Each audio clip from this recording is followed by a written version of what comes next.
you going to get? What are you going to get? Verses sitting alone, tilawat of the Quran, in dhikr of Allah Azza wa Jalla, in pondering the meaning of E equal MC squared,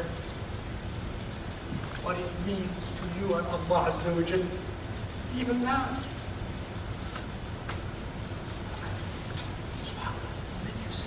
Mind busy with beautiful, great things. What a difference it is. Obviously, the second person is going to be in a state, she or he, in a state that is quite noble, far away from committing haram. Versus a person who's sitting there in front of the television, in front of his or her internet, and so on. And the probabilities are that the second person is much safer and much having a greater time, greater hard time than the person who's trying to have what he or she envisages as a great nafsani time. Keep yourself busy with what is beautiful, intellectually and emotionally. Keep yourself busy, I repeat, with that which is noble and beautiful, intellectually and emotionally, so that your intellect and your emotions don't stray into the space of the vile and the evil and the ugly and the improper and the harmful and the dangerous. Love of dhikr of Allah subhanahu wa ta'ala. Love of dhikr of Allah subhanahu wa ta'ala. Plenty of dhikr of Allah subhanahu wa ta'ala. One of the easiest way to help us change so many of our characters, including impatience to patience, is frequent dhikr of Allah subhanahu wa ta'ala.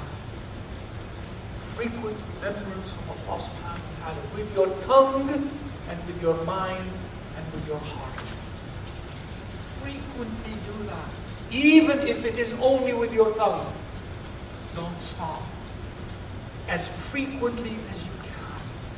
Keep doing that. And intend it to be for as long as you live. Be in dhikr of Allah Azza wa Jalla, when you're sitting, when you're standing, when you're walking, when you're eating. The adhkar that Rasulullah taught us and in the Quran about different aspects in every second and minute and hour of our lives. And a lot of dhikr of Allah Azza wa Jalla, Wallahi al-Azim, is the easiest and if not the safest way to develop beautiful characters, beautiful characteristics, if we persevere. Even if it were with your tongue only, but intended, inshallah, that it penetrates your heart, not only at the tip of your tongue. And when it gets to your qalb, it transforms the qalb. It changes the qalb. It makes many things much easier. Many difficult things, virtuous difficult things, it makes them much easier. أَلَا بِذِكْرِ اللَّهِ تَطْمَئِنُّ الْقُلُوبُ, says Allah subhanahu wa ta'ala. Indeed, by dhikr of Allah Azza wa Jalla, hearts attain peace and serenity and tranquility. And can you be patient when you are agitated and not tranquil and not serene when you're angry? Can you be patient? No. Patience is actually the rest. Impatience is restlessness. And dhikr makes you rested in peace. And therefore, when you are in peace, you can be patient. And you can be forbearing, and you can be kind, and you can be just, and you can be generous, subhanAllah, and you can be forgiving, and you can be repentant. But when you're not, you cannot do those things. And it is not easy, but at least it's very difficult. Dhikrullah is the easiest thing, but it is mostly not practiced. We'd rather talk about anything than talk dhikr of Allah Azza wa Jalla. You want to talk? Be dhikr of Allah Azza wa Jalla. You want to move your tongue, move it with dhikr of Allah Azza wa Jalla. Get yourself used to that. And Rasulullah sallallahu alaihi wasallam teaches us that every word we speak is against us. Every word we speak is against us, except if it were dhikr of Allah Azza wa Jalla. Except if it were dhikr of Allah Azza wa Jalla, or enjoining virtue and forbidding vice and evil. So, when we're not in dhikr of Allah Azza wa Jalla, and we're not enjoining virtue and forbidding evil, and that is dhikr of Allah Azza wa Jalla anyways, then every word is against us. SubhanAllah. Feel that in Allah. Always in dhikr of Allah. Always. And until it penetrates into your heart.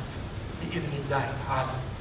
A person who is truly and genuinely in dhikr and strives to do that until it reaches his or her heart is peaceful, is kind, is generous, is just, is good,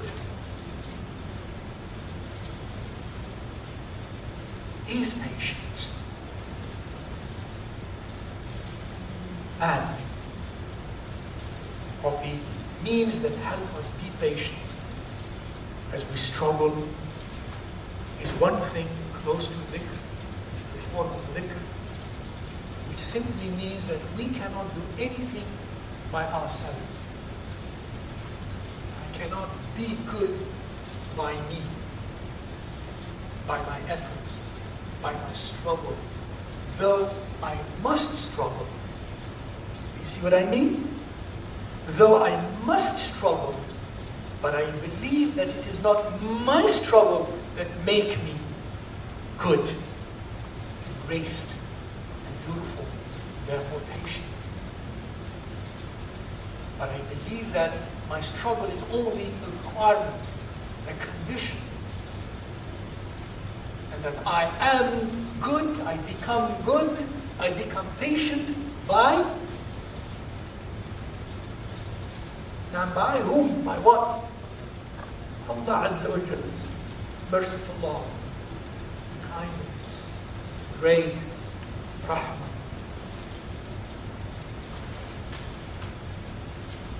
Subhanahu wa ta'ala. And that leads us to what? What should we do? Huh? I thought you moved to this. Why do you blame everything on him?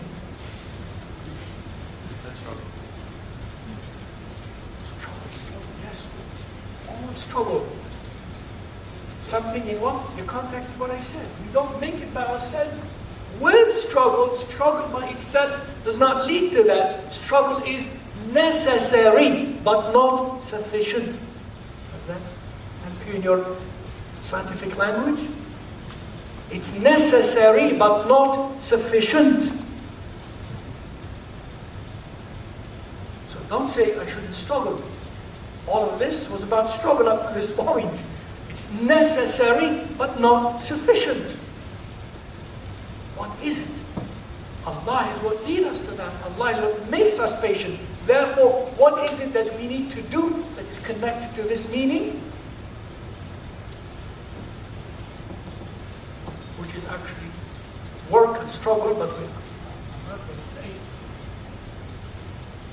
But it is not work and struggle at the same time. Reliance on Allah. Yes.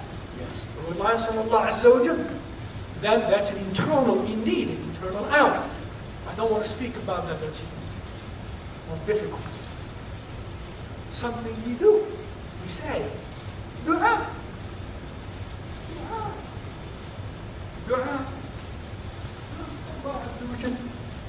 Supplication, solicitation, prayer. You ask Allah to make you patient. You ask Allah to make you patient. You plead to Allah to make you patient, forbearing, and kind, and generous, and just, and magnanimous, and fair, and forgiving, and repentant. All of those beautiful qualities, and fearful of Him subhanahu wa ta'ala, and hopeful of Him Azza wa Jal, and loving of Him Azza wa Jal. You ask Him, Ya Allah, please make me patient. And you strive to be patient. You're doing all of those things. And you ask, Ya Allah, make me patient, please. I am weak. I want to be patient, but I am so weak. I try, it is difficult. Please make me patient. Help me. I want to pray. I want to be in salah so regularly and so focused, but I am weak. Ya Allah, help me. I struggle, but I say, Ya Allah, you make me. Help me. Make it easy for me. Please, don't stop. Dua. And that shows that you're not relying on yourself or on your efforts without, of course, removing the efforts or disregarding the struggle. Ask Allah subhanahu wa ta'ala. وَقَالَ رَبُّكُمُ ادْعُونِي أَسْتَجِبْ لَكُمْ. Allah said in the Quran, your Lord said, invoke me, solicitate from me, ask from me, plead to me, pray, ask me, and I'll give you.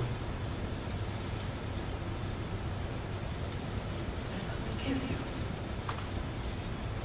Allah Azza wa Jal has answered the pleas and the prayers even of non-believers, mushriks, let alone those whom He loves, of His servants. Just rely on Allah. Just be sure that He gives you in so many ways, and time does not allow that we speak of the so many ways Allah gives us in fulfillment of our prayers. Ask Allah for patience. Confess to Allah, acknowledge and do recognize your weakness. Don't be arrogant. Don't be deluded. Don't think I am. Don't do that. As you make your efforts, don't let your efforts delude you. Don't feel self-righteous. Plead to Allah. And if you see others lacking patience or disobeying Allah Azza wa Jal, do not curse them. Pray for them. Know simply that what you have is not on account of your efforts. It's the grace of Allah. Yes, your efforts are necessary for them. Maybe it's not time yet.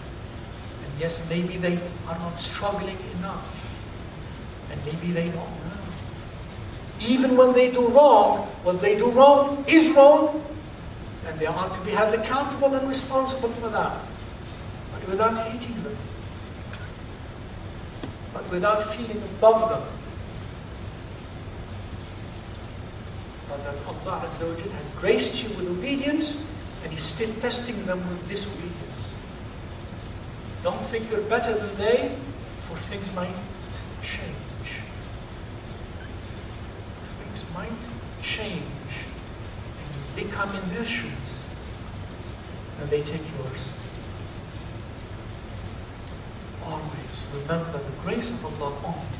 And if you remember the grace of Allah subhanahu wa ta'ala on you, you will be merciful and loving, caring, and kind and forgiving to those who do wrong, knowing that they are doing wrong. Not saying, oh, it's okay, either they are wrong, it's okay. No, it's not okay to be wrong. It's not okay to do wrong. It's not okay to be irresponsible. It's not okay to disobey Allah Azza wa Jal.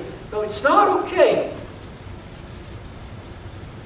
But my attitude is one on, still, I dislike what they do. Not dislike them, I dislike what they do. I don't love what they do. I'm not attracted to them on account of what they do. And I pray for them to change. That's why Rasulullah tells us when we see someone mubtala, someone who's subject to this trial of disobedience of Allah Azza wa Jal, or of any sort that is displeasing, any sort of thing, or of character, or of attitude, or of even physical or otherwise, that is displeasing. When we see that, we should say what? What's the prayer to say? Huh? الحمد لله الذي عافانا مما ابتلى به كثيرا من خلقه. All praise is due to God. All praise is due to Allah, who protected us, who kept us away from much of that with which He tested others of His creation. So I see her, or I see him in that way, and I said, SubhanAllah, first I thank Allah for what I have. I don't say this is me. Alhamdulillah. That you have not subjected me to what you are subjecting me to. It's at the same time recognition that this is all good is from Allah subhanahu wa ta'ala. And we ask that Allah subhanahu wa ta'ala heals them, cures them, guides them, forgives them of His grace, and that He subhanahu wa ta'ala lead them to Iman. By the way, did you know that it is haram? It is a major sin. Some ulama would say it's even kufr to wish that somebody dies as a kafir, even if he or she is a kafir already. And you wish for them, let them die the way they are. They deserve what they do. Did you know that it is haram to do that? But it is a major sin. That it is even kufr to wish that someone dies in a state of kufr. Did you know that? How many knew that? Raise your hand. SubhanAllah. Keep that in mind. It is kufr to wish that someone dies in a state of kufr. Because it would amount to being pleased with the state of kufr. And therefore you would wish for every kafir not to die as a kafir. Die as a mu'min. Not to أفعل,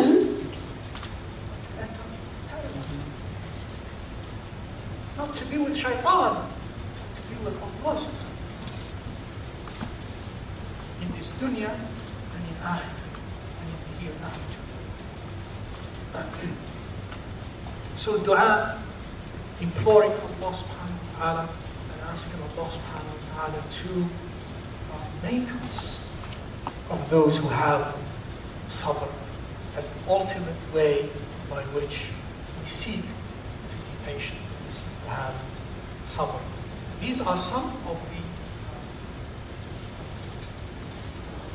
elements and the avenues and the means by which we improve our state of sabr.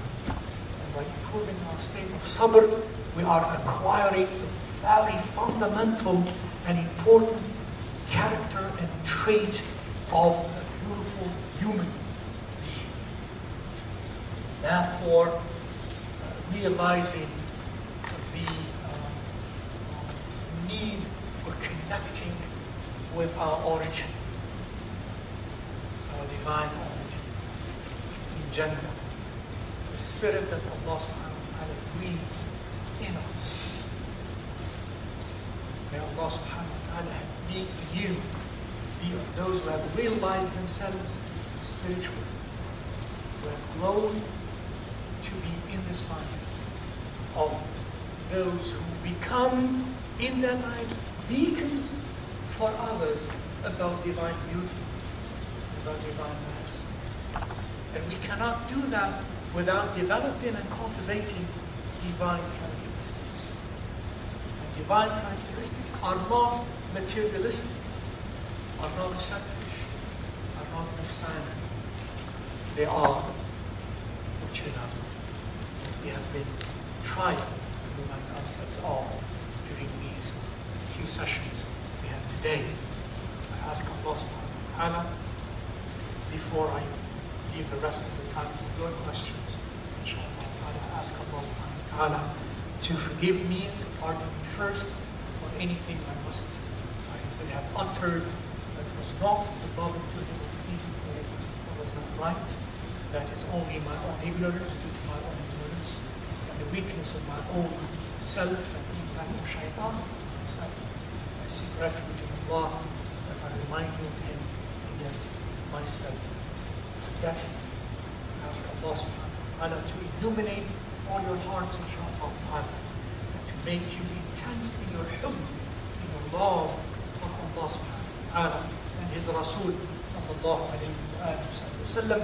And therefore, in obeying Allah and His Rasul internally and externally, we become, inshallah ta'ala, true depicting images of the beauty of Rasulullah sallallahu alayhi wa sallam, who depicts in the most beautiful human way the beauty of the divine. وصلى الله وسلم وبارك على سيدنا محمد وعلى آله وصحبه أجمعين ولا حول ولا قوة إلا بالله العلي العظيم. السلام عليكم ورحمة الله تعالى وبركاته.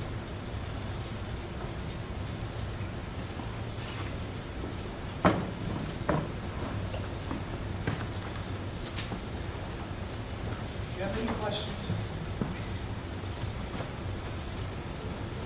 Does anyone have any questions?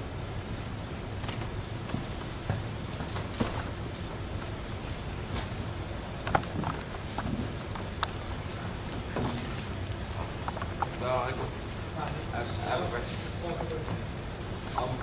You said that we shouldn't entertain thoughts. You said that we shouldn't entertain. You said that we shouldn't entertain thoughts that might lead to desires, right? But my question is, do you think that by making goals and plans for ourselves, like especially like in the professional sense, like let's say you aspire to become, in the case of many people in the MSA, like a professional doctor, right? So you have hopes and dreams of becoming a doctor, so that inshallah you can make an easy road, or you have an easy time, and provide for your family and things like that. Would you say that is parallel, or that's the same thing, or like planning ahead and setting goals like that? Would you say that that's the same thing as entertaining thoughts? That you don't understand what I'm... Yes, exactly. What we mentioned earlier is that we were speaking in the context of sabr. And we had defined already sabr in one way, being that when the internal drive inside of wise reason and of faith, and of being, overrides the drive in me of shahwa and hawa, of passionate appetite and selfish inclination. That's sabr. And we were speaking in this context of this definition as some practical tips and means by which to improve my sabr, meaning, in this case, that I do not have internal drives that are of the selfish, passionate, low, base appetites and selfish inclinations, whether they be cattle-like or predatory or shaitani. The desires that we spoke about are these desires. The desires that are base, the desires that are base, the desires that are evil, the desires that are unlawful, the desires that are destructive, the desires that are immoral, illegal, wrong. Those are the desires that we should not entertain, and thoughts we should not entertain of those desires. But the example you gave falls into the category of halal. Obviously, it is very lawful to entertain the thought of becoming a doctor, because it is halal to be a doctor. It is permissible to be a doctor, especially if your intent of becoming a doctor is not to become very rich, so you think, but to truly support and help and the servant of Allah in helping His creation, in helping the sick be healed, and that you're going to pursue a path that is not greedy in your profession of doctor, and to help people be healed in accordance to the laws that Allah created in nature of cause and effect, in this case, disease and cure and medicine. It's not wrong to do. What is wrong is to entertain the thought of being a doctor, to be a Frankenstein. For example, you know Frankenstein? Or to be a Kevorkian. You know, Dr. Kevorkian? No, just a few years ago. Not to be such evil people. Or to be doctor, to be very rich simply, and you pursue richness in itself. That's fine. That's at least makruh, reprehensible. Entertain lawful thoughts of any profession, lawful halal profession with the proper intent, alhamdulillah, that does not fall into that category.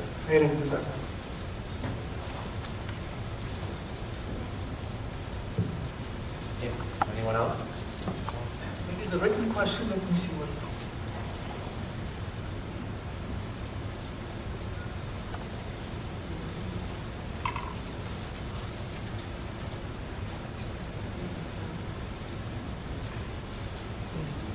The question is, you said that there are two things present, when present, make sabr difficult.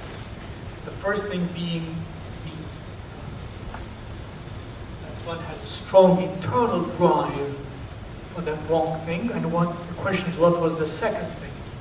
What was the second thing? Can't hear. Any sister? What was the second thing we mentioned? It makes sabr difficult? Availability in the environment. Availability. The availability of the means by which to commit that which we need to keep away from and practice sabr against it. Availability. Sometimes you know something is wrong. You know the consequences are wrong. You have that knowledge. You're strong with that. But if it is around you, you become weaker. Isn't it true? Isn't it true? Isn't it true? Yes. Very real.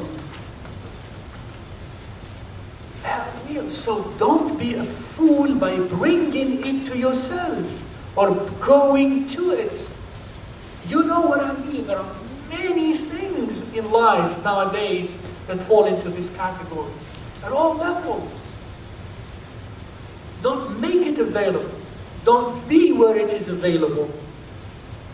Especially in your beginnings of struggle with tazkiyah, of the cleansing of your nafs, and therefore developing patience.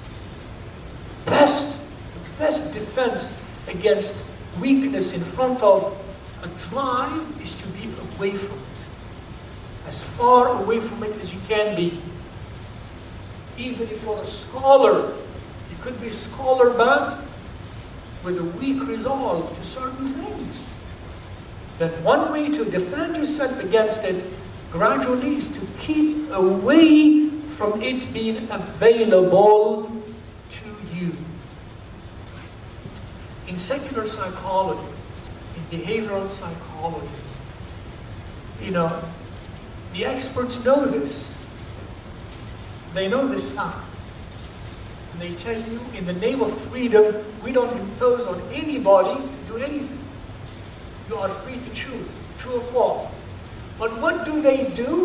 That statistically, they know, will make a certain percentage of the population follow that, or do that, or buy that, and they are the winners.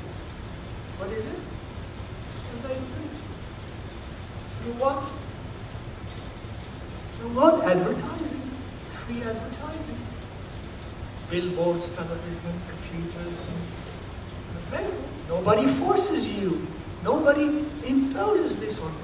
But it is psychological, behavioral fact that a certain number, statistically, of people will buy into that. Will espouse that behavior or that attitude by simply it being available and that you have access to it. access to it. So if you're smart, intelligent, socially intelligent, let alone spiritually smart and strong, there are ways you can, perhaps, until such a time when you are transformed internally and spiritually, then you can be in that presence without being affected by it. But don't assume it to be so in the beginning. And don't ever assume it to be so until such a time and such a condition when you surely know how it is. But don't assume it to be so. Yes?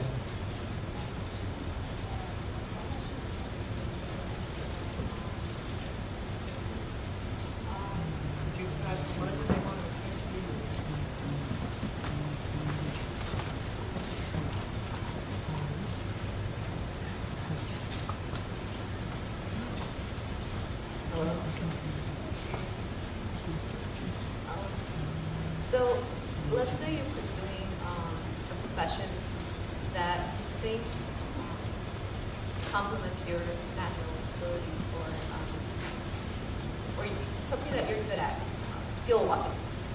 But what if you're inclined to different things, like you're leaning towards something, let's say, social experience or doing charity, nonprofit, etc., something like that. Okay, I'll give you an example.